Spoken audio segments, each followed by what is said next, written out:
The storm had arrived with the dusk, rolling across the moorlands in great sheets of grey that swallowed the last of the amber light, and now the rain lashed against the tall windows of Hartley Manor's library, with such fury that the ancient glass trembled in its leaded frames. Eleanor Ashford sat in the corner chair she had claimed as her own these 9 years past, her needlework abandoned in her lap, her eyes fixed upon the man who sat before the marble hearth as he had sat 1,000 evenings before, his profile illuminated by the dancing firelight in a way that still, after all this time, and stole the breath from her lungs. Lord William Hartley turned a page of his book with long, elegant fingers, utterly unaware of her gaze, as he had been unaware for 9 years, 9 months, and 17 days, though Eleanor had long ago ceased counting the precise hours of her invisible devotion. The lamplight caught the silver that had begun to thread through his dark hair at the temples, marks of time passing that she had witnessed in their gradual arrival, silent observer to the seasons of his life. She knew the way his brow furrowed when he read philosophy, the particular set of his shoulders when correspondence brought unwelcome news, and the rhythm of his breathing when he fell asleep in that very chair on winter nights, and she would slip away like a ghost, leaving him to his dreams. How many times had she memorized the line of his jaw, the curve of his mouth, the way shadows pooled in the hollow of his throat? How many times had she imagined speaking his given name aloud, not the formal "my lord" that propriety demanded, but William, just William, whispered in tones of tenderness. The wind howled through the chimneys, and somewhere in the house a shutter banged its lonely percussion,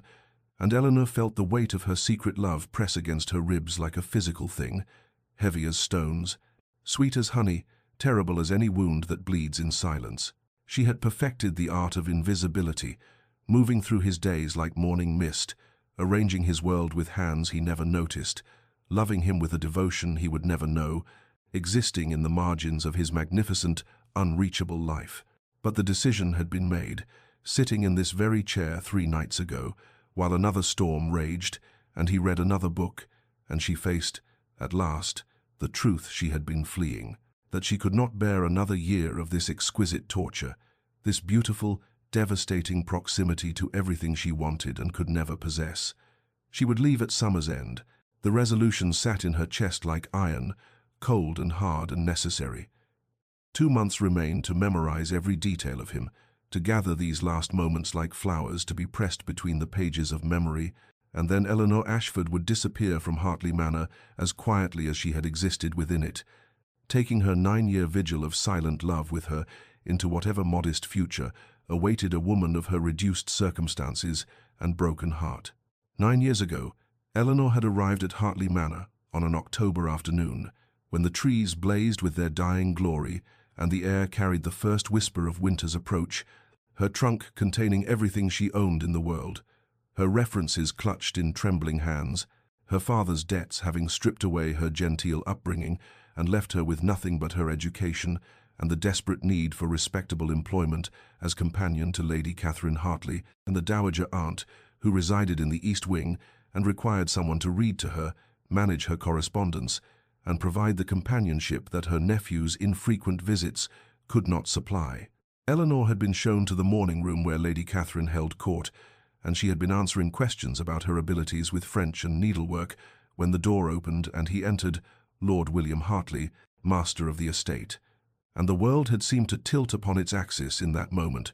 for even in her reduced circumstances, Eleanor retained enough sensibility to recognize masculine beauty when confronted with it. Though it was not merely his handsome features that arrested her, but something in his bearing, a quality of profound isolation that called to the loneliness in her own heart. He had greeted his aunt with cool affection, acknowledged Eleanor's introduction with a bow so correct it bordered on dismissive, his grey eyes passing over her as one might glance at a piece of furniture, and yet Eleanor had seen beneath that aristocratic reserve to the shadows that dwelt in those eyes, the careful control in every gesture, the walls built so high that surely he must be protecting something unbearably tender within. "You will find my nephew somewhat reserved, Miss Ashford," Lady Catherine had said after he departed, a note of sadness in her voice that Eleanor would come to understand only later, and Eleanor had murmured something appropriate while her heart performed strange acrobatics in her chest, for she had already begun the fatal process of falling in love with a man who had not truly seen her at all. Now, 9 years later, Eleanor sat at the small writing desk in her modest chamber, the resignation letter spread before her, the words she had labored over staring back at her in the lamplight. "Dear Lady Catherine, it is with sincere regret that I must tender my resignation as your companion, effective the 1st of August." The pen felt heavy in her hand, this instrument of her liberation, and as she signed her name with careful precision,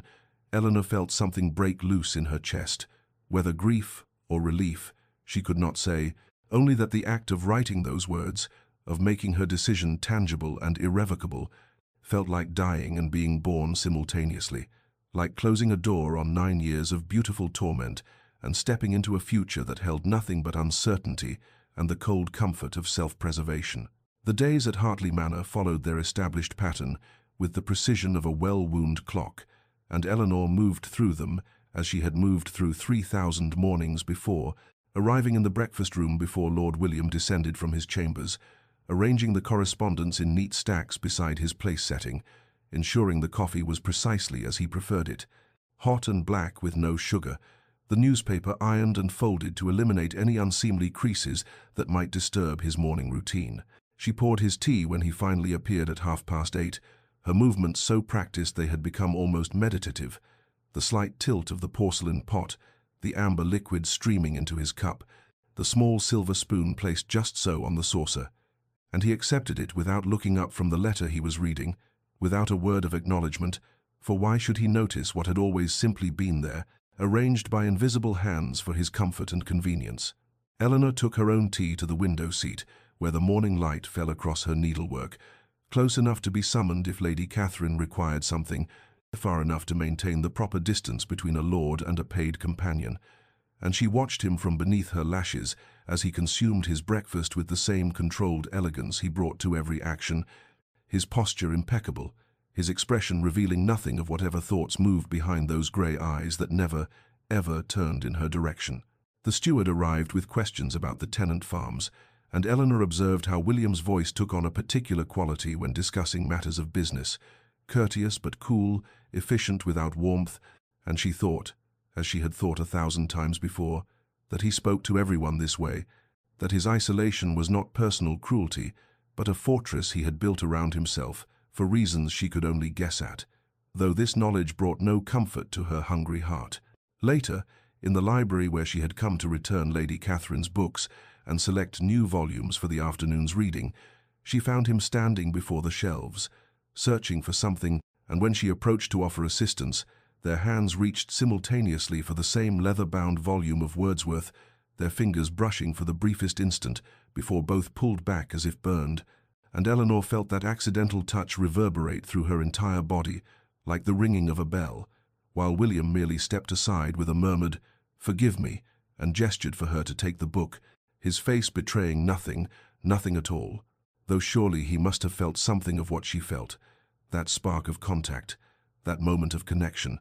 But no, his expression remained perfectly neutral as he turned away, selecting a different volume entirely, leaving Eleanor standing there with Wordsworth clutched to her chest and her heart, performing its familiar, futile gymnastics, loving him desperately in the silence between them, invisible as air, essential as breathing, unnoticed as the very walls that surrounded them both. It was Lady Catherine who first spoke of it, on an afternoon when Eleanor sat reading aloud from Miss Austen while the elderly woman worked at her embroidery, her gnarled fingers still remarkably steady with the needle, and during a pause in the narrative, Lady Catherine set down her work and said with unusual gravity, "My dear, you must understand that William was not always as he is now, so remote and carefully controlled, for there was a time when he laughed freely and loved with the whole of his generous heart, until Miss Lydia Pemberton accepted his offer of marriage, and then 3 months later ended their engagement to marry a viscount with a larger fortune, and something in him simply closed like a door slamming shut against a winter storm." Eleanor's hands trembled upon the book as compassion flooded through her alongside the pain of understanding, for now she knew why those grey eyes remained so carefully shuttered, why he kept the world at such a distance, and though this knowledge should have made her own suffering easier to bear, should have allowed her to see his indifference as not personal but universal, It somehow made everything worse, for now she could not even harbor the small, bitter comfort of feeling uniquely rejected, but must instead recognize that he saw no one at all, that his heart had been so thoroughly broken it could not risk the vulnerability of seeing. That evening there was a dinner party, for Lady Catherine still entertained despite her age and infirmity, and the drawing-room filled with the local gentry, among them 3 unmarried women of suitable age and fortune, who arranged themselves in William's vicinity like flowers, turning toward the sun, and Eleanor observed from her position near Lady Catherine's chair, fulfilling her role of fetching shawls and adjusting cushions, invisible as always. While Miss Thornton laughed too brightly at something, William said, while Miss Porter touched his sleeve with practiced coquetry, while the widow Mrs. Ashton engaged him in conversation about his travels abroad. Eleanor watched his face as he responded to each woman with the same mechanical courtesy, the same polite half-smile that never reached his eyes, and the same careful maintenance of proper distance even as they pressed closer, and she realized, with a sinking heart, that he performed these social rituals with the precision of an automaton, that behind the impeccable manners there was nothing, no spark of interest or possibility of connection, that he had sealed himself away so completely that even these beautiful, accomplished, eminently suitable women could not penetrate his fortress. And this observation brought Eleanor a strange mixture of relief and despair, for if he could not see them with all their obvious charms and determined pursuit, what hope had she ever possessed? She who existed in the margins of his life like a footnote he would never bother to read,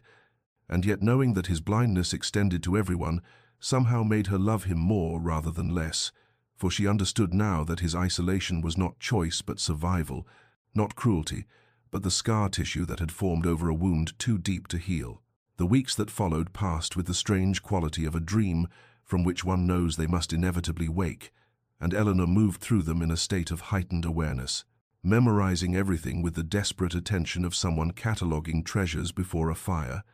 For she had set summer's end as her departure, and though the date remained unspoken and unannounced, save in the letter, she kept folded in her writing desk. It pulled at her consciousness, like the tide pulling at the shore, inevitable and inexorable. She began the quiet work of separation, sorting through her modest possessions in the small hours after Lady Catherine had retired, folding away 9 years of accumulated belongings with hands that trembled only slightly, setting aside the worn books she had borrowed from the library and must return,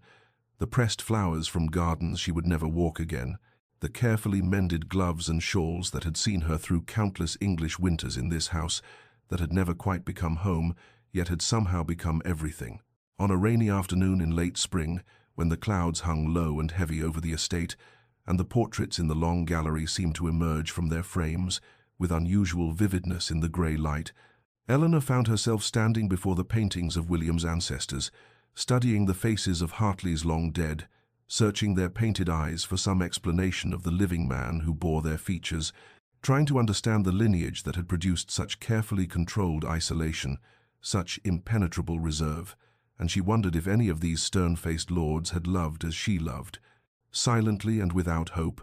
or if they had been the ones who inspired such devotion in others and remained oblivious to it. And as she stood there with rain drumming against the tall windows, she traced with her eyes the proud line of jaw that William had inherited from his grandfather,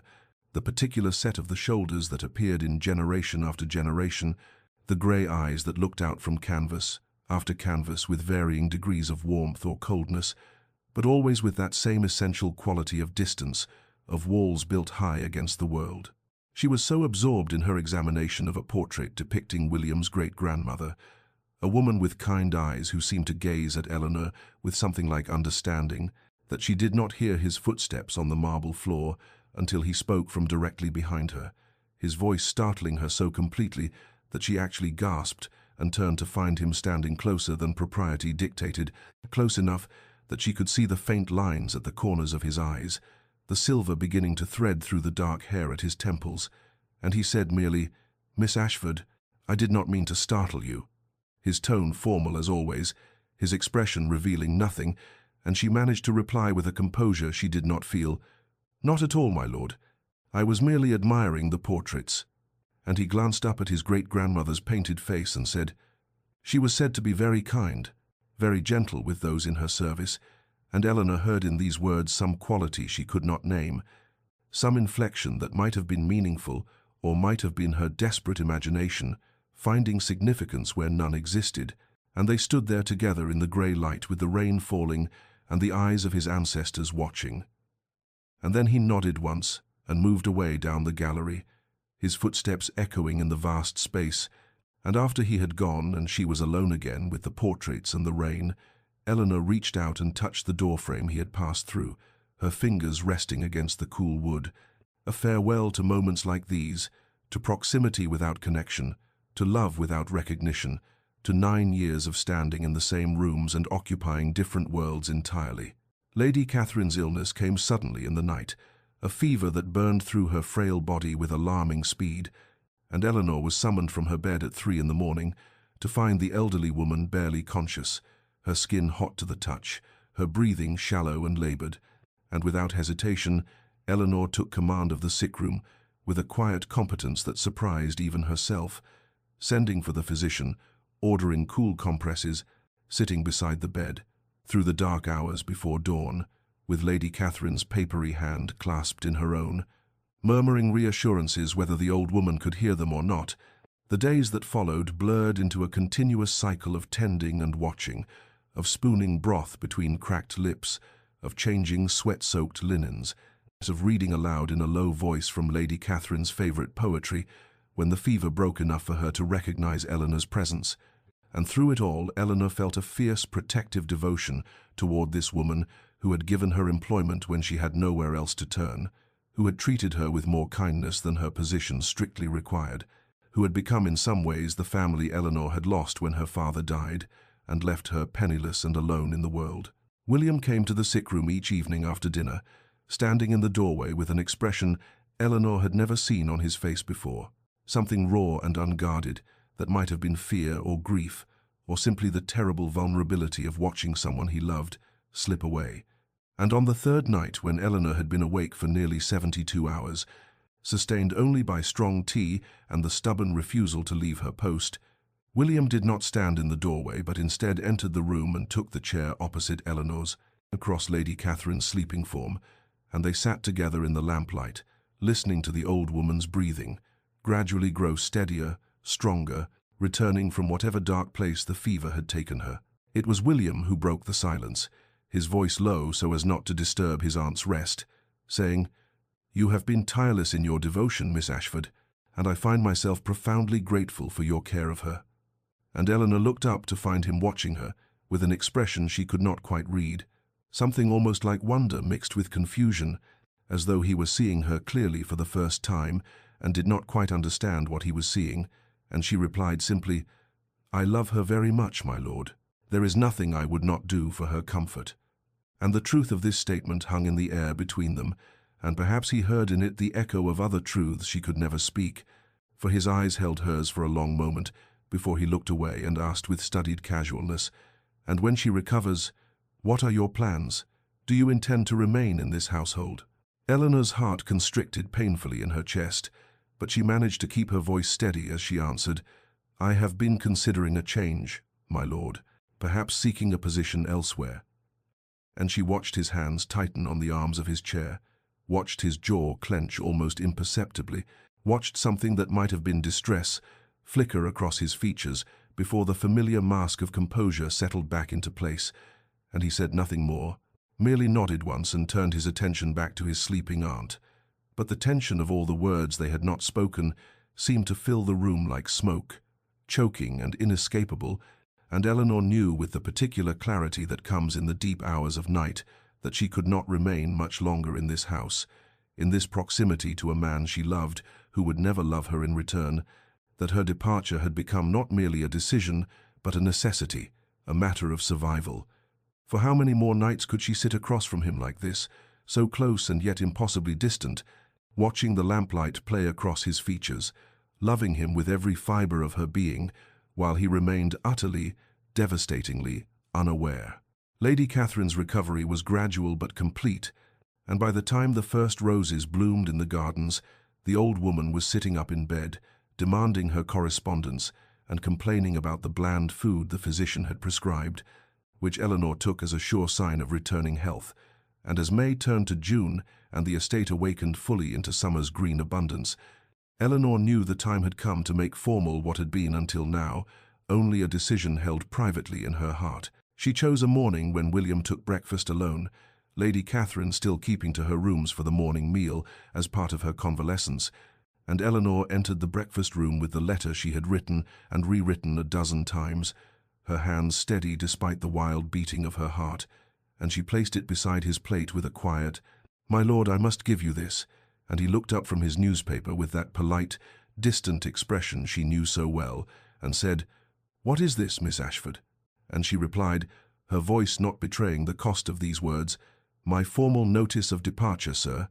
I shall be leaving your employment in 1 month's time." And she watched as he took the letter, watched as his eyes moved over the carefully composed lines,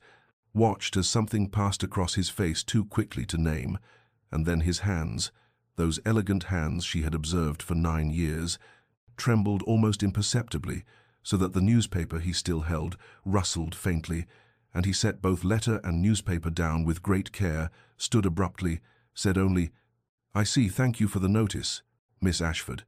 and left the room so quickly it was nearly flight, leaving his breakfast untouched, his coffee cooling in its cup, and Eleanor stood there alone in the morning sunlight, streaming through the tall windows, and felt her heart break cleanly in two, for she had harbored some small, foolish hope that he might ask her to stay, he might show some sign that her departure mattered to him, but he had received the news with the same cool politeness with which he received all things, and the pain of it was so acute she could barely breathe. She fled to the gardens, to the rose garden specifically where she had walked so many mornings before the household stirred, and there among the blooms, heavy with dew and fragrance, she allowed herself to cry as she had not cried since her father's death, silent tears that fell onto the petals of pink and white and crimson roses, and she looked around at the beauty of the estate in full summer glory, at the ancient oaks casting dappled shade, at the stone fountain where birds came to drink, at the carefully tended beds of lavender and foxglove, at the winding paths she had walked in every season for 9 years, and she knew she was not merely leaving employment, but leaving the only home she had known in her adult life, leaving the man she loved with a devotion that had become woven into the fabric of her being,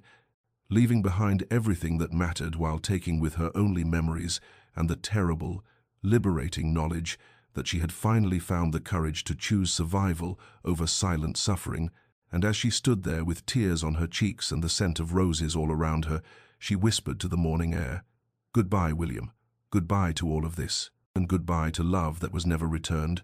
Goodbye to hope." And the roses nodded in the gentle breeze, as though they understood, as though they had witnessed all these years of quiet devotion and quiet heartbreak. And Eleanor wiped her eyes and straightened her shoulders and walked back toward the house, toward the remaining month of service, toward the inevitable morning when she would leave Hartley Hall forever. William stood in the breakfast room long after Eleanor had gone, staring at the letter she had left beside his untouched plate, and something inside him that had been carefully controlled for years began to crack and splinter in ways he did not understand, and he found himself unable to remain in that sun-filled room with its cheerful morning light and the mockery of normal routine. So he walked, striding through the halls of Hartley Hall without destination or purpose, driven by a restlessness that felt dangerously close to panic, and everywhere he turned, he saw evidence of Eleanor's presence in ways he had never consciously noticed before, but which now struck him with the force of revelation. In the library there was a book lying open on the small table by the window, a volume of poetry he recognized as one she often read in the quiet hours before dinner, and he found himself picking it up, running his fingers over the pages she had touched, reading the lines she had been reading, and the intimacy of this simple act made his hands tremble. On the chair in the morning room lay her shawl, the soft grey one she wore when the mornings were cool, and he stood looking at it as though it were some artifact from a vanished civilization, something precious and inexplicable, and he realized with a shock that he knew this shawl, knew the exact shade of grey, knew the way she drew it around her shoulders, knew without ever having consciously observed these details, and how was that possible unless he had been watching her all along without realizing it? In the entrance hall stood a vase of flowers, white roses and lavender arranged with simple elegance, and he knew without being told that Eleanor had arranged them, had walked in the garden early this morning, before anyone else stirred, and gathered these blooms, and placed them here, and they would wilt and die, and she would not be here to replace them, and the thought of this ordinary absence struck him as unbearable. He walked faster, as though he could outpace the realization building inside him, climbed the stairs to the portrait gallery, stood before the painting of his grandfather, and tried to summon the familiar comfort of family history, of lineage and duty, and the orderly progression of generations. But all he could think was that Eleanor had stood in this very spot just weeks ago, had gazed at these same portraits, and what had she been thinking, what had she been feeling, and why had he never asked, never wondered, never seen her as anything more than a quiet presence at the periphery of his life? He told himself it was merely habit, this disturbance at her impending departure, that any disruption to established routine would naturally cause some degree of discomfort, and that he had grown accustomed to her efficiency, her competence, her unobtrusive management of household details. And that was all this feeling was, simple resistance to change, nothing more. But even as he formed these rational explanations, he knew them for the lies they were. For the truth was rising up through all his carefully constructed defenses like water through cracks in a dam. The truth that somewhere in the course of 9 years Eleanor Ashford had become essential to him in ways he had refused to acknowledge, that her quiet presence had been not merely pleasant but necessary, that she had understood his moods without his speaking them, had anticipated his needs, had created around him an atmosphere of such gentle understanding that he had moved through his days, cushioned by her care, without ever recognizing it as care, as devotion, as love. And God help him, what had he done? How had he been so blind? How had he failed to see what was right before him all this time? And the memories came flooding back now with terrible clarity, the small moments he had dismissed or forgotten, the way she smiled when she thought no one was watching, the way her voice softened when she read to his aunt, the way she had sat with him through his aunt's illness, asking nothing for herself, giving everything, and he pressed his palms against his eyes as though he could stop the visions, but they kept coming. 9 years of moments, 9 years of her silent presence, 9 years of loving him while he remained locked away in his fortress of grief and fear, and the cruelty of it, the waste of it, the terrible, devastating waste of it. And he knew with sudden, crushing certainty that if Eleanor left, he would lose something he had not even known he possessed, something more precious than all the accumulated wealth and history of Hartley Hall. He would lose the one person who had seen him truly and loved him anyway, and the knowledge of what he stood to lose made him feel as though the ground beneath his feet had turned to water. 3 weeks remained, and Eleanor marked each day with a quiet resignation that felt both liberating and devastating, and continuing her duties with the same careful efficiency she had always shown, while inside her heart slowly prepared itself for the amputation of leaving. And she did not expect the change that came over William's behavior, the strange new pattern that emerged in those weeks like some shift in the very architecture of her days. He began appearing in places he had never frequented before, places that had been her private refuges within the vast estate, and the first time she encountered him in the library on a Wednesday afternoon, when he never came to the library on Wednesday afternoons, she startled visibly, and he offered some stilted explanation about searching for a particular volume on estate management, though the book he eventually selected was a collection of poetry, and 2 days later he was in the morning room at the precise hour when she always took her tea there alone, and he claimed he had come for the better light to read his correspondence, though the study had perfectly adequate light, and he knew it. And then she found him in the rose garden on a Sunday morning, standing among the blooms with his hands clasped behind his back in an attitude of studied casualness that fooled neither of them, and when he saw her, he did not retreat as she expected, but instead walked toward her and said, "The roses are particularly fine this year, Miss Ashford." And she replied, "Yes, my lord, and they are." And they stood there in excruciating silence, while bees hummed among the flowers and the morning sun grew warmer, and he seemed to be struggling to say something more, his jaw working, his eyes not quite meeting hers, and finally he asked, "Are you quite certain of your decision to leave?" And the question, delivered in a tone that tried for indifference and failed, made her heart clench painfully, but she could not tell him the truth, could not lay bare 9 years of love before him like some desperate supplicant. So she said only, "Yes, my lord, quite certain. "It is time for a change." And she watched something flash across his face that might have been pain or frustration or anger. She could not tell which, and he said, "A change," as though testing the word, finding it inadequate. "And where will you go? What will you do?" And she replied, "I have a position waiting with a family in Hampshire, my lord, a widow who requires a companion," which was not entirely true. The position was not yet confirmed, but likely, and his hands clenched at his sides, and he said, "I see. Hampshire, quite far then," and she said, "Yes, my lord," and the air between them felt charged with everything they were not saying, with 9 years of unspoken words pressing against the boundaries of proper discourse, and he opened his mouth as though to say something more, something real perhaps, but then closed it again and merely nodded curtly and said, "I hope you will be very happy there, Miss Ashford," and walked away with rigid shoulders, leaving her standing among the roses with tears threatening and confusion warring with hurt.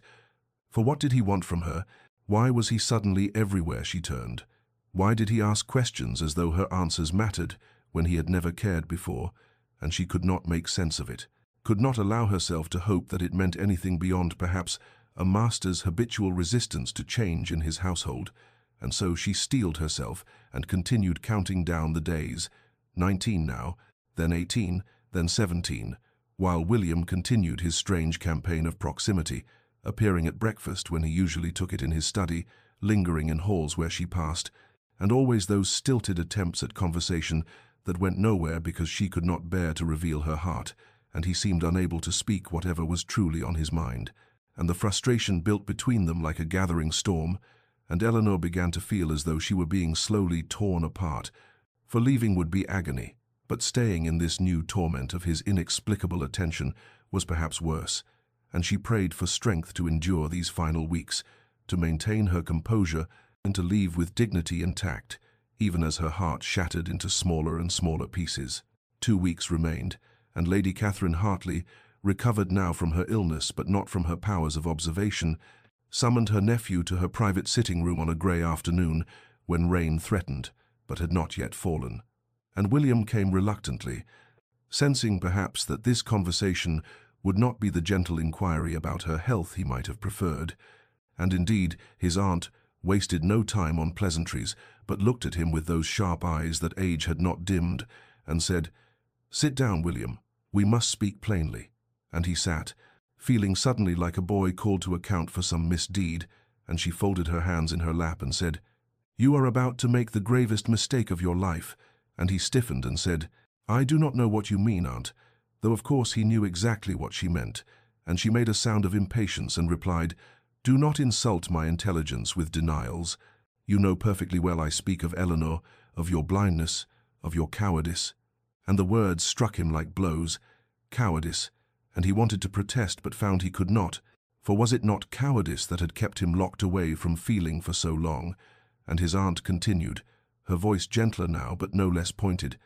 "I have watched that girl love you for 9 years, William, 9 years of silent devotion, and I have watched you fail to see what was before your eyes. And now that she has found the courage to leave, to spare herself further pain, you wander the halls like a ghost, appearing in her path, asking meaningless questions, and still you do not speak the truth, still you do not act. And I must ask you, my dear boy, are you truly living or are you merely existing? Are you honoring Catherine's memory by this self-imposed isolation, or are you betraying the very capacity for love that made you worthy of her in the first place?" And the mention of his former betrothed, dead these 10 years, made William flinch, for he had not spoken her name aloud in so long, had carried her memory like a talisman against further pain, and his aunt saw the flinch and pressed her advantage, saying, "Catherine loved life, William. She loved fully and without fear, and she would be devastated to see what you have become, this hollow man who moves through days without truly living them. And now Eleanor, dear Eleanor, who has asked nothing, who has given everything, who has loved you with a patience and grace that humbles me, now she is leaving because you cannot find the courage to open your heart. And I tell you plainly that if you let her go, you will regret it for the rest of your days. You will look back on this moment and know that you chose fear over love, chose safety over life, and you will die alone in this great house, surrounded by your precious control and your carefully maintained distance from all human feeling. And is that truly what you want? And William sat there, feeling as though she had reached into his chest and pulled out his heart and held it up for examination. And he found he could not speak, could not defend himself, for everything she said was true. And she leaned forward and took his hand, her grip surprisingly strong for one so recently ill, and said more softly, "I am old, William, and I have seen much of life, and I tell you that love, true love, comes rarely, and when it comes we must have the courage to receive it, to honor it, to return it, even if doing so terrifies us, even if we have been hurt before, even if every instinct screams at us to protect ourselves, for a life without love is no life at all. It is merely a long dying. And Eleanor loves you, has loved you faithfully and without hope of return. And you, my dear boy, whether you have admitted it to yourself or not, you love her too. I have seen it in the way you watch her when you think no one observes, in the way you have come undone these past weeks at the thought of losing her. And the question is not whether you love her, but whether you have the courage to acknowledge it, to speak it, to risk your heart again." And she released his hand and sat back and said, "2 weeks, William, that is all the time you have. 2 weeks to decide whether you will live or merely exist. 2 weeks to find your courage or lose everything that matters." And then she dismissed him, and William left her sitting room and walked out into the grounds as the first drops of rain began to fall. And for the first time in years, he allowed himself to examine his feelings honestly, stripping away all the careful rationalizations and defenses. And what he found beneath terrified him, for his aunt was right, and he loved Eleanor, had perhaps been loving her slowly and quietly for years without recognizing it. And the thought of speaking this truth, of making himself vulnerable again, of risking the devastation he had felt when Catherine died, it made him want to retreat back into his fortress of control. But he thought of Eleanor leaving, of never seeing her again, of spending the rest of his life in this hollow existence his aunt had so accurately described. And he knew he had to choose, had to find within himself whatever courage remained. And standing there in the rain, he felt something shift inside him, some long frozen part of his heart beginning to crack and thaw, and he knew that whatever fear he felt, whatever risk loving entailed, it was nothing compared to the certainty of loss if he let Eleanor walk away. 1 week remained, 7 days that stretched before Eleanor like a bridge she must cross into an unknown country, and she began the ritual of packing her trunk, that most intimate of farewells, each item she folded and placed in the worn leather case, a memory she was deliberately consigning to the past. And there was the grey shawl she had worn on that October afternoon 3 years ago, when unexpected rain had caught her in the garden, and William had appeared with an umbrella, walking her back to the house in silence, but staying close enough that she could smell the rain on his coat and feel the warmth radiating from his presence. And she held the shawl against her face now, breathing in the faint scent of lavender from the sachets she kept in her wardrobe, and then folded it carefully and laid it in the trunk. And there was the slim volume of Wordsworth that he had handed to her one winter morning, saying only, "I thought you might enjoy this, Miss Ashford," the first and only book he had ever given her directly, and she had treasured it beyond reason, had read it until she could recite whole passages from memory, and she traced the worn cover with her fingertips before placing it atop the shawl, and there between the pages of her journal she found the pressed rose from the garden, taken on a June morning 2 years past, when the world had seemed almost unbearably beautiful, and her heart had been so full of unspoken love that she thought it might burst, and the rose was brittle now. Its color faded to a ghostly pink, but she remembered the exact bush it had come from, remembered the way the dew had sparkled on its petals, remembered standing there alone thinking this is enough, to love him is enough, even if he never knows, and she tucked the pressed flower carefully into a small wooden box lined with velvet and placed that in the trunk as well,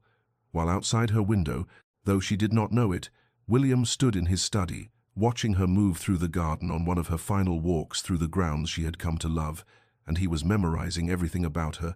the way she paused to touch the bark of the old oak tree, the way she bent to examine a late-blooming rose, the particular grace of her movements, the tilt of her head when something caught her attention, and inside his chest, his heart was performing calculations of loss, measuring all the days ahead, without her presence, without her quiet competence, without the particular quality of peace she brought to rooms simply by being in them, and the realization that had been building since his aunt's devastating honesty 3 days ago finally crystallized into absolute certainty. He loved her, loved Eleanor Ashford, who had been invisible to him for 9 years while being simultaneously essential to every day, loved her with a depth that terrified him because he had not chosen it, had not prepared for it, had not built any defenses against it, and he understood now that perhaps he had been loving her slowly and quietly for years, that his heart had been making its own decisions while his conscious mind remained locked in old grief and older fear. And the terror of this realization warred with something else, something that felt almost like wonder, for even in his fear he recognized that this love, this quiet, steady love that had grown in darkness without his tending, was different from anything he had known before. It was patient where his youthful passion had been urgent, was deep where his previous love had been bright, was rooted in years of observation and unconscious intimacy, in 1,000 small moments of proximity and understanding. And he did not know what to do with this knowledge, did not know how to speak it after so many years of silence, did not know if he had any right to speak it now when she had made her decision to leave, when she had clearly accepted that he would never see her, and the fear that she might reject him might tell him that whatever love she had once felt had been exhausted by 9 years of invisibility. This fear paralyzed him, even as another fear, greater still, whispered that if he did not speak, he would lose her forever, would spend the rest of his life in the hollow existence his aunt had described. And so he stood at his window watching Eleanor in the garden, memorizing her, loving her, terrified of her. 7 days remaining, and every one of them heavy with the weight of words he did not know how to say. 3 days remained, 72 hours that stretched before William like an eternity, and yet rushed toward him with terrible speed. And in those 3 days he discovered that knowing one loves and finding the courage to speak that love are 2 entirely different things. For each time he resolved to go to Eleanor, to tell her everything, fear rose up in him like a physical force, whispering its catalogue of disasters. What if she refused him? What if 9 years of silence had killed whatever feeling she might once have held? What if he spoke and saw pity in her eyes rather than love? What if opening his heart again only invited the devastating pain he had spent a decade avoiding? And so he remained paralyzed, watching the hours slip away, hating himself for his cowardice yet unable to overcome it, while Eleanor, believing herself utterly forgotten in these final days, found to her surprise a strange peace settling over her, and for the decision was made. The trunk was packed. The future, however uncertain, was at least different from this long ache of loving without hope, and she moved through the estate with a kind of calm melancholy, saying goodbye to rooms and hallways and views from windows, storing up memories she would carry into whatever life awaited her beyond these walls. And on the evening of the third to last day, Mrs. Winters, the housekeeper, organized a farewell dinner for Eleanor, gathering the household staff in the servants' hall, where they had laid out the good china and prepared Eleanor's favorite dishes, and the upper servants made speeches praising her kindness and competence, and the maids she had befriended wept openly, and even stern Mr. Davies the butler seemed moved as he raised his glass and said, "To Miss Ashford, who has graced this household with her presence and her goodness, may she find every happiness in her new situation." And everyone drank, and Eleanor felt her throat tighten with emotion at this unexpected tribute, at the realization that she had been seen after all, if not by the one person whose recognition she craved, then at least by these good people who had worked alongside her for 9 years. And Lady Catherine had insisted that Eleanor dine with the family that final evening, and so she found herself at the long table in the formal dining room, wearing her best dress, which was nevertheless plain beside the aunt's elegant attire. And William was there, silent and pale, his evening clothes immaculate as always, but something dishevelled about his eyes, and he did not eat, though servants placed course after course before him. He did not drink, though his wine-glass was filled and refilled, and his eyes followed Eleanor with an intensity that would have been remarked upon had anyone been paying attention. But Lady Catherine was determinedly cheerful, telling stories of Eleanor's years of service, of her patience and wisdom, of how the household would never be the same without her. And Eleanor smiled and murmured appropriate responses, while William sat frozen, watching her, memorizing the way candlelight caught in her dark hair, the gentle curve of her cheek, the graceful movement of her hands. Knowing he was losing her, and still unable to find words, And Lady Catherine noticed, of course, noticed her nephew's agony and Eleanor's carefully maintained composure, and she smiled to herself, thinking that perhaps tragedy might yet be averted if William could find his courage, though time was running desperately short. And when dinner ended and Eleanor rose to retire, pleading the need to finish her preparations, William half rose from his chair as if to follow, then sank back down, his hands gripping the table edge, and Lady Catherine watched him with a mixture of exasperation and sympathy, for she could lead him to the truth, but she could not make him speak it, that he would have to find within himself. And Eleanor walked slowly up the grand staircase to her small room, unaware that below in the dining room William sat with his head in his hands, while his aunt said quietly, "3 days, my dear boy, only 3 days, and then it will be too late." And he whispered, "I know." But still he did not move. Still fear held him frozen, and the clock in the hall chimed 10, and the house settled into night, and opportunity slipped away like water through desperate fingers. The final day arrived with that peculiar quality of unreality that accompanies all irrevocable endings, and Eleanor woke before dawn to the sound of the stable boys loading her trunks onto the carriage, the thuds and scrapes of leather against wood marking the dismantling of her life in this place, and she lay in her narrow bed in the small room that had been hers for 9 years, watching the grey light strengthen beyond the window, knowing that in a few hours she would leave this house forever, would pass through its doors as a stranger passes, no longer belonging to the rhythms and routines that had shaped her days, and the knowledge sat in her chest like a stone, heavy and cold. But she rose because there was nothing else to do, dressed in her travelling clothes, the dark blue dress and matching spencer she had worn when she first arrived 9 years ago, finding a strange symmetry in this, and then she began her farewell rounds of the house,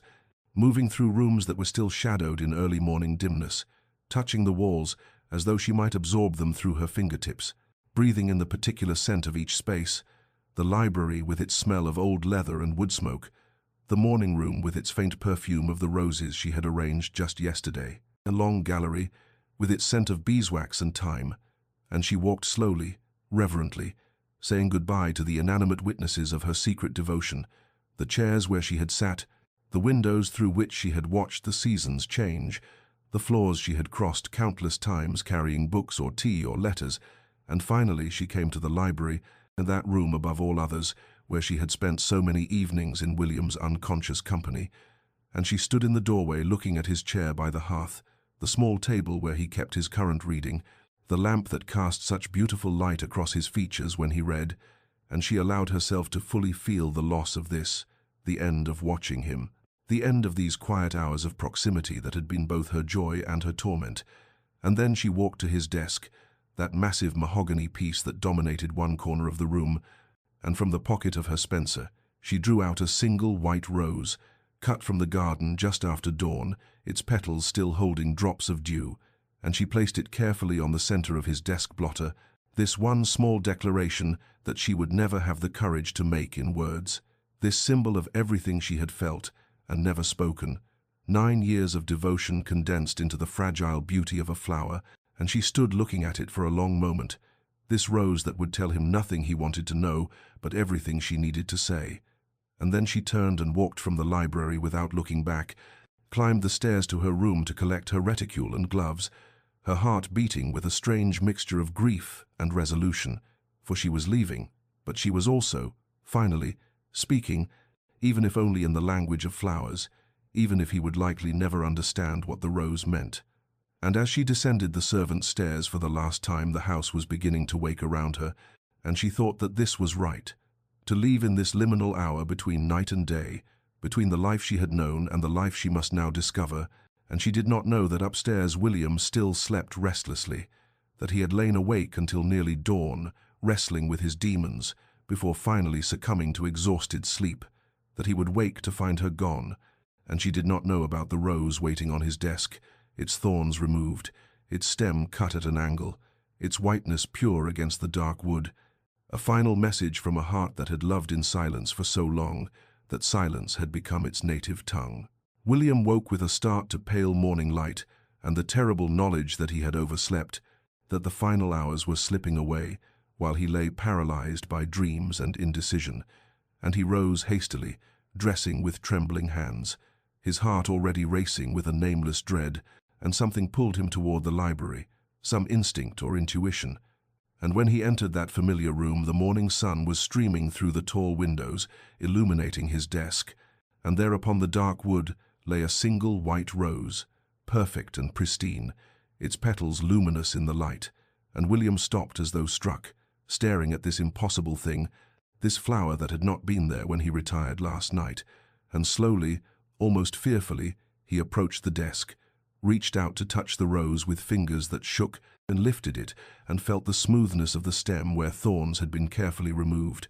saw the precise angle of the cut that spoke of deliberate intent, and understanding crashed over him like a wave, drowning him in the suddenly obvious truth. For Eleanor loved roses, tended them in the garden, arranged them in vases throughout the house, and she would leave a rose, would speak in this silent language, because silence had been her only vocabulary for 9 years,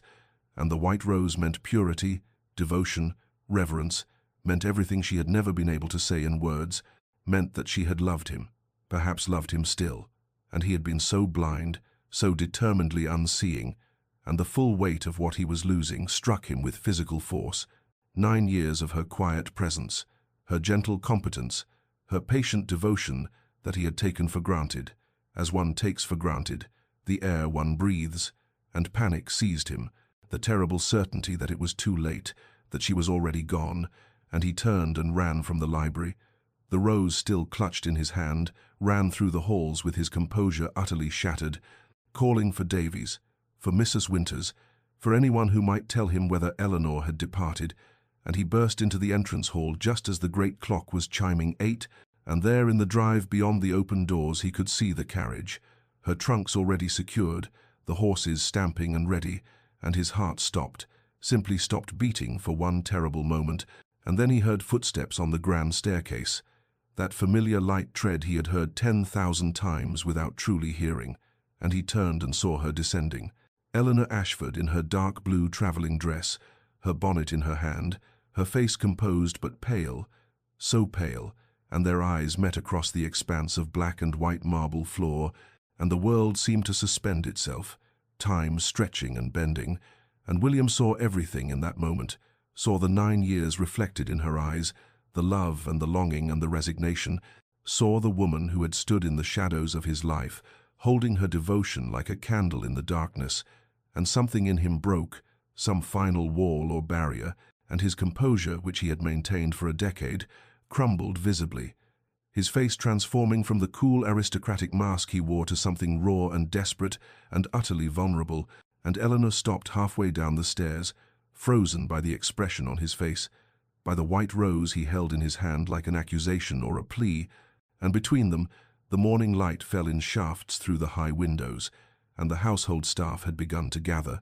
drawn by the commotion, witnessing this moment of transformation, and William took a step toward the stairs, then another, the rose trembling in his grip, and he opened his mouth, but no words came. For how does one speak after 9 years of silence? How does one say in a single moment what should have been said across 1,000 days? And Eleanor stood perfectly still, her hand on the banister, her heart hammering against her ribs, watching this man she loved unravel before her eyes,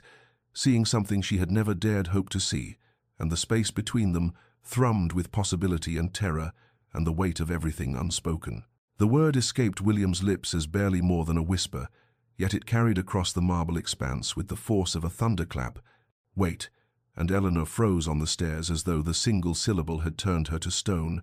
her hand gripping the banister until her knuckles whitened, and around them the household staff had gathered in doorways and alcoves. Mrs. Winters with her hand pressed to her mouth, Davies standing rigid by the entrance, the parlour maids clutching their dusting cloths, all witnesses to this moment of shattering propriety, and William moved toward the stairs with none of his usual measured grace, his movements almost stumbling in their urgency, the white rose still clutched in his hand. And propriety be damned, dignity be damned, everything be damned, except the terrible necessity of stopping her from walking out that door. And he reached the bottom of the grand staircase and looked up at her, and Eleanor saw in his face such naked emotion that her breath caught in her throat, saw the walls he had built so carefully over the years crumbling like ancient fortifications before a siege, and he climbed the stairs toward her, 2 steps, 3, until he stood just below where she stood frozen, and their eyes were nearly level, and she could see the fine tremor in his hands and the wild desperation in his grey eyes that she had never seen in all their 9 years of careful distance. And he spoke again, his voice rough and breaking, stripped of every artifice, "Don't leave." And those 2 words contained such raw pleading that Eleanor felt her own careful composure beginning to fracture, felt the tears she had sworn not to shed burning behind her eyes, and disbelief warred with hope, warred with fear on her face, for this could not be happening. William Hartley did not break, did not plead, did not look at her with such devastating vulnerability, and yet here he stood, his chest heaving as though he had run miles instead of merely across a hall, and he lifted the rose between them, that white symbol of her secret devotion, and his voice cracked as he said, "I have been blind, Eleanor, so blind, and but the words seemed to fail him, choked by emotion or fear, or the sheer impossibility of saying in moments what should have been said across years, and he tried again, "Forgive me," and it was barely a whisper, barely audible, but Eleanor heard it as clearly as if he had shouted, heard the desperation and the sorrow and the plea contained in those 2 words, and the tears she had been holding back began to fall, tracing silent paths down her pale cheeks, and the 9 years stretched between them, heavy with all the moments of watching and waiting and loving in silence, in all the evenings in the library, when she had sat invisible while her heart broke quietly, all the mornings when she had poured his tea with hands that longed to touch him, all the nights when she had lain awake, knowing he would never see her. And now he stood before her, seeing her, truly seeing her, perhaps for the first time, and the weight of it was almost unbearable, and below them the staff watched in breathless silence, and the morning light continued to stream through the high windows, and somewhere in the drive the carriage horses stamped impatiently, and Eleanor opened her mouth to speak but found herself as wordless as he, found that 9 years of silence could not be broken easily, even when everything depended on breaking it. And William took another step closer, close enough that she could see the silver beginning at his temples, the fine lines at the corners of his eyes, every detail of the face she had memorized in stolen glances, and he extended the rose toward her with a hand that trembled visibly, offering back to her the symbol of everything she had tried to say in leaving it, and his voice when he spoke again was raw with emotion, "Please, Eleanor, please do not go." The library doors closed behind them with a soft click that seemed to seal them away from the world, and Eleanor stood trembling in the center of that familiar room, while William moved to the windows, his back to her, his shoulders rigid with tension, and the silence stretched between them until he finally spoke, his voice low and rough with emotion. "I was engaged once, years before you came to this house, to a woman I believed I loved, and she accepted me for my title, for the estate, for everything except the man I was, and when she discovered I had lost a significant portion of my fortune in a failed investment, she ended our engagement publicly, cruelly, and I swore then that I would never make myself vulnerable again, and never allow anyone close enough to wound me as she had wounded me." And he turned to face Eleanor, his grey eyes haunted. "And I built walls, Eleanor, such high walls that I could not see over them, could not see you standing in the shadows of my self-imposed isolation, and for 9 years you have been here, constant and gentle and patient, and I took your presence for granted, as one takes for granted the sun rising, never questioning, never acknowledging, until yesterday when Aunt Catherine told me you were leaving and something shifted in me, some terrible recognition that the fabric of my days was woven through with you, with your quiet competence and your gentle smile, and the way you understood my moods without requiring explanations. And I tried to tell myself it was merely habit, merely the comfort of familiar routine. But last night I could not sleep for thinking of this house without you in it, of mornings without your presence in the breakfast room, of evenings without hearing your footsteps in the hall. And this morning I found the rose you left, and I understood, finally understood what I had been too afraid to see, and his voice broke slightly, that you loved me, perhaps have loved me, and I have wasted 9 years in cowardice and blindness." Eleanor listened with tears streaming freely down her face, her hands clasped tightly before her, and when he fell silent, she drew a shaking breath and spoke the truth she had guarded for so long. I have loved you for 9 years, my lord, from the first month I came to this house, when you found me in the garden, after I had received news of my father's death, and you sat with me in silence while I wept, asking nothing, offering only presents, and in that moment I saw beneath your reserve to the man you kept hidden, and I loved that man, have loved him through every season that has passed, through every morning and evening, through every moment of invisible service, and I stayed though it broke my heart daily, because being near you, even unseen, was better than being anywhere else in the world. But I could not stay forever. William, I could not watch you from the shadows for the rest of my life, could not continue to love you in silence when that love was consuming me, and saying his name, speaking it aloud for the first time without his title, felt like shattering glass, like breaking free of chains. And William crossed the room to her in 3 swift strides, and his hand reached for hers, trembling as it touched her fingers, and at that first deliberate contact both of them drew sharp breaths, and he lifted her hand to his lips, pressing a kiss to her knuckles, and his voice was barely a whisper as he said, 9 years I have wasted, 9 years you have suffered in silence, and I cannot restore that time, cannot undo the loneliness I inflicted through my blindness. But Eleanor, if you can forgive me, if you can give me a chance to know you truly, to see you as I should have seen you always, I swear I will spend the rest of my life proving myself worthy of the devotion you have shown me. And Eleanor's walls crumbled completely as she looked into his eyes and saw there everything she had dreamed of seeing, love and longing, and the terrified hope of a man learning to be vulnerable again. Eleanor felt something break open inside her chest, some dam that had held back 9 years of carefully contained emotion, and the tears came freely now. But they were different from the tears she had shed in lonely darkness. These were tears of release, of joy mingled with sorrow, of everything she had held silent finally given voice. And William pulled her closer, his arms encircling her with a tenderness that made her tremble, and she felt his own tears fall against her hair as he held her. This proud man who had hidden behind walls for so long now, allowing himself to break in her presence, and they stood there in the library, where she had watched him for countless evenings. But now they held each other as years of restraint dissolved between them, and when Eleanor pulled back slightly to look at his face, she saw wonder there, and fear, and love so raw and new that it made her breath catch, and she found herself laughing through her tears, laughing at the impossibility of this moment, at the joy of being seen after so long invisible. And William laughed too,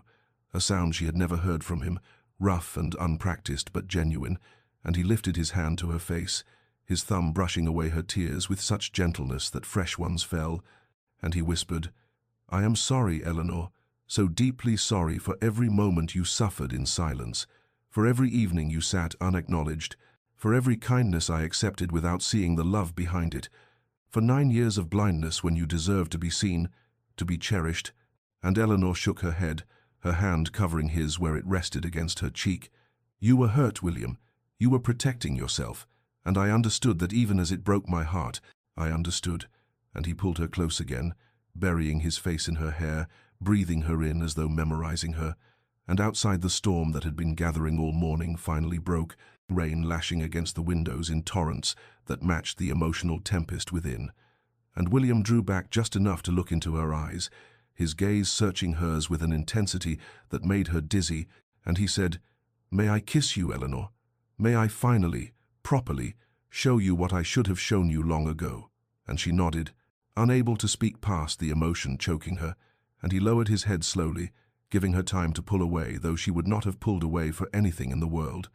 And when his lips finally touched hers, it was tentative at first, gentle, almost reverent, the kiss of a man who had forgotten how to be tender, learning tenderness again. But then Eleanor's hands slid into his hair, and she pressed closer, and the kiss deepened. 9 years of longing pouring into it. 9 years of watching and wanting and loving in silence now given full expression, and William made a sound low in his throat and pulled her tighter against him, and the kiss became something desperate and beautiful, years of restraint burning away in the fire of their connection, and when they finally broke apart, both were breathing hard, foreheads pressed together, and William whispered against her lips, I love you, Eleanor Ashford. I love you, and I will spend every day proving it. I swear this to you. And Eleanor whispered back, I believe you, William, I believe you. and the transformation had begun, the walls crumbling, the silence broken, two lonely souls finding in each other the home they had been seeking all along. 3 days passed in a haze of wonder and tentative joy, 3 days during which William and Eleanor navigated the strange new territory of acknowledged love,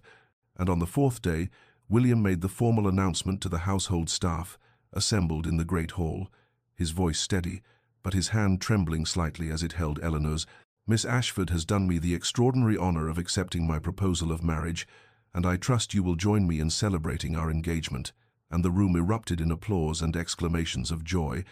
for the servants had witnessed Eleanor's 9 years of quiet devotion and William's recent transformation, and Mrs. Henderson, the housekeeper, openly wept with happiness, while the butler, Mr. Graves, allowed himself a rare smile, and Aunt Catherine, seated in her favorite chair with a shawl around her shoulders, looked upon them with such satisfaction that Eleanor had to laugh through her own tears, knowing the old woman had orchestrated much of this resolution through her pointed conversation with William. And that evening there was a celebratory dinner where toasts were raised, and William kept Eleanor's hand in his throughout the meal, no longer caring for propriety or reserve,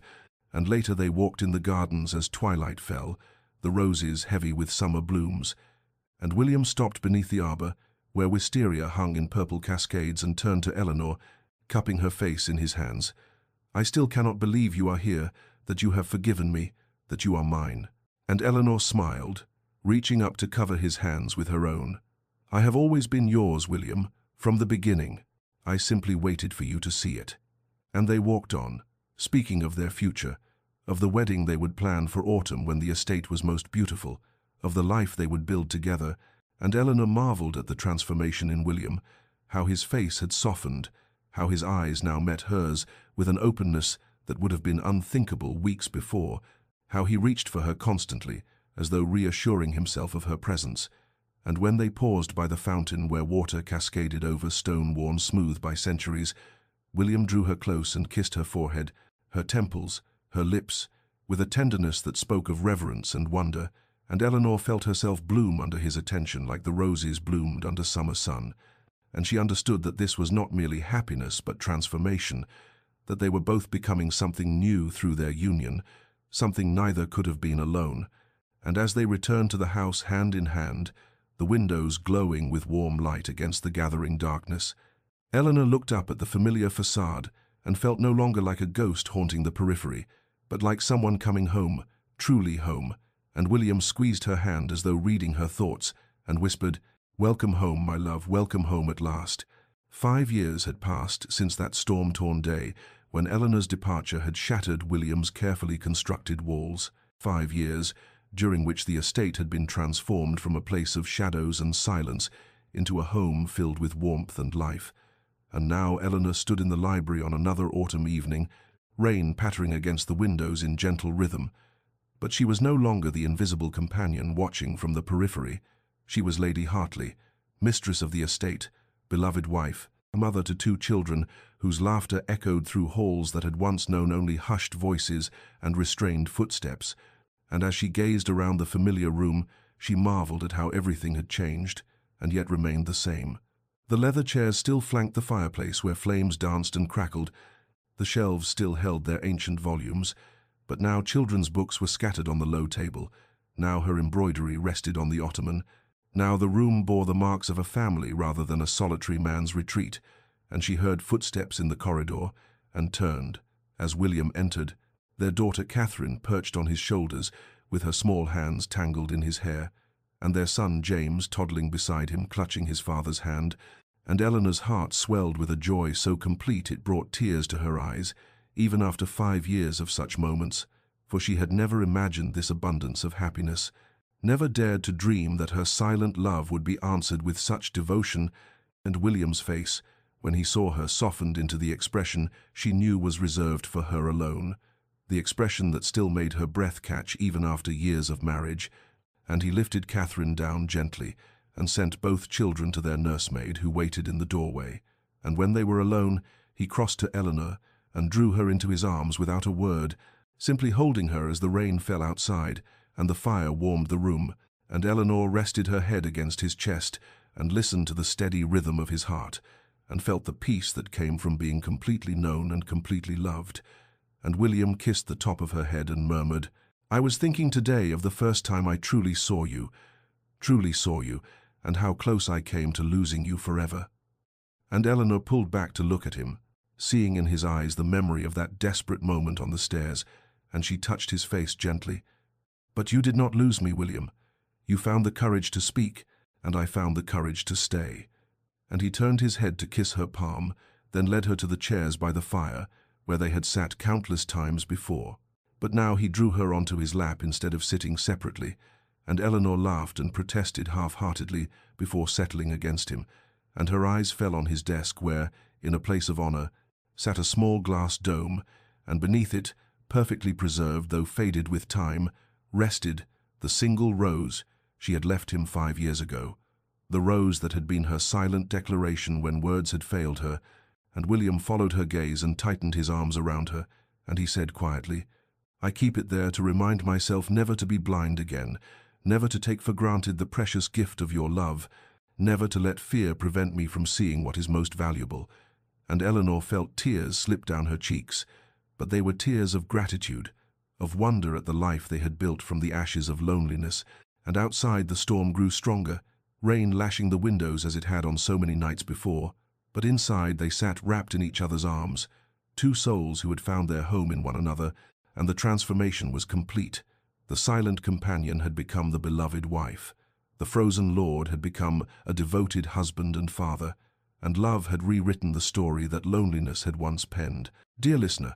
as we close this chapter of Eleanor and William's story, I invite you to consider the nature of love that exists in silence, the kind of devotion that asks nothing and expects nothing, that simply persists year after year in the shadows of another's life. For Eleanor loved William for 9 years without hope of return, 9 years during which she existed in the periphery of his world, invisible yet constant, and there is both tragedy and nobility in such love. Tragedy in the years of loneliness and unspoken longing, nobility in the purity of devotion that seeks not possession but merely proximity. Yet we must also recognize the courage required to break free from such silence, for Eleanor's decision to leave was not born of bitterness or defeat but of self-preservation, of the understanding that love which diminishes the lover is not sustainable, that to continue loving in silence was to slowly erase herself. And so she chose to walk away, and in that choice lay a different kind of courage, and the courage to value her own heart enough to seek a life beyond perpetual longing. But the story teaches us too about the greater courage still, the courage William found when confronted with loss, the courage to speak truth despite fear, to risk vulnerability despite past pain, to break through the walls he had built and declare his feelings when every instinct screamed for self-protection. And perhaps this is the deepest lesson the story offers, that love requires courage from both parties, courage to speak and courage to receive. Courage to risk rejection and courage to accept devotion. And I wonder, dear listener, if there is someone in your life whose quiet presence you have taken for granted, someone who exists in your periphery, offering kindness you barely acknowledge, someone whose love or care or friendship you have overlooked because you were too afraid or too blind or too wounded to truly see them. For we are all in our ways capable of William's blindness, capable of missing what is most precious because we are trapped in our own fears and histories. And we are all capable too of Eleanor's silent suffering, of loving without speaking, of hoping without declaring, of waiting for recognition that may never come. But the story reminds us that silence, however noble, extracts a terrible price, that unspoken feelings wither in darkness, that love requires the oxygen of expression to truly flourish. And so I encourage you, if you have been holding words of love or appreciation or gratitude in your heart, to find the courage to speak them, to risk the vulnerability of honest declaration, for life is too brief and precious to waste in silence. And if you have been overlooking someone who loves you quietly, to open your eyes before departure forces recognition, to see the devotion offered before it walks away. For the greatest tragedy is not love unreturned, but love unrecognized until too late. And may Eleanor and William's story remind you that transformation is always possible, that frozen hearts can thaw, that years of loneliness can give way to profound connection, and that it is never too late to speak truth or to see clearly. And may you find the courage to both love openly and to receive love gracefully, to break through fear and reach for connection, to build a life not of silent longing, but of expressed devotion and mutual joy. And may you know peace, dear listener, the peace that comes from loving authentically and being truly seen. And may your own story, whatever chapter you find yourself in, unfold toward healing and wholeness and the kind of love that transforms loneliness into belonging. And if this tale has touched your heart, I invite you to share it with someone who might need to hear it, to subscribe to this channel for more stories of love and redemption, and to carry with you the truth that patient love, when finally acknowledged and returned, blooms with a beauty that makes every silent year worthwhile. Rest well, dear listener, and may you find the courage to speak what your heart holds in silence.